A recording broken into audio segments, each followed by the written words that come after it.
Wise news, খবরের সত্যাসত্য 24 ঘন্টা। সরু সুতোর ওপর ঝুলছিল পাকিস্তানের বিশ্বকাপ ভাগ্য। শুক্রবার সমস্ত হিসেব নিকেশ থামিয়ে ছিটকে গেল পাকিস্তান। ফ্লোরিডায় পাকিস্তান শেষ ম্যাচে আয়ারল্যান্ডের বিপক্ষে খেলতে নামছিল রবিবার। সেই ম্যাচের 48 ঘন্টা আগেই ভাগ্য নির্ধারিত হয়ে গেল পাকিস্তানের। পাকিস্তান এবং ইউএসএ দুই দলই গ্রুপ থেকে দ্বিতীয় দল হিসেবে কোয়ালিফাই করার দাবিদার ছিল।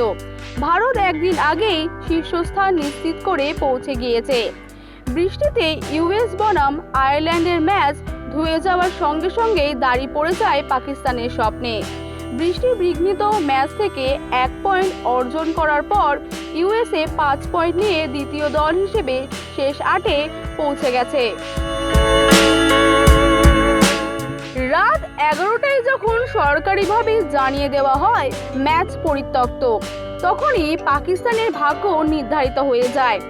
গতবারের রানার্স আপদের বিদায় হয়ে গেল গ্রুপ পর্বের এক ম্যাচ বাকি থাকতেই। ইউএসএ বৃষ্টিতে ম্যাচ ভেস্তে যাওয়ায় 1 পয়েন্ট যোগ হলো। এর অর্থ তারা 5 পয়েন্ট অর্জন করে ফেলল। রবিবার আয়ারল্যান্ডকে পাকিস্তান হারালেও বাবর আজমের সর্বোচ্চ 4 পয়েন্টে পৌঁছে যেতে পারেন।